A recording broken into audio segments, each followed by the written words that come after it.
Swerte ang mga lalaking nakatagpo ng babae.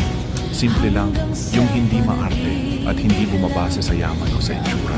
Yung tanggap ka kung ano ka talaga, tanggap pati ang mga kahinaan at pagkukulang mo. Yung babaeng minamahal ka ng buo, hindi ka lahat. Hindi dahil may meron ka, kundi dahil ikaw yan. Ang hinihiling lang niya, manatili ka. Sa panahon ngayon, bihira na ang ganitong klase ng babae dahil kapag hindi ka gwapo, kapag wala kang magandang trabaho, madalas talo ka na agad, wala nang laban. Kaya kung nakatagpo ka ng babaeng simple lang, pero minamahal ka ng totoo at buong-buo, sasabihin ko sa'yo, swerte ka. Swerte ang mga lalaking nakatagpo ng babae. Simple lang, yung hindi maarte at hindi bumabase sa yaman o sa itsura. Yung tanggap ka kung ano ka talaga, tanggap pati ang mga kahinaan at pagkukulang mo. Yung babaeng minamahal ka ng buo, hindi ka lahat. Hindi dahil may meron ka, kundi dahil ikaw yan. Ang hinihiling lang niya, manatili ka.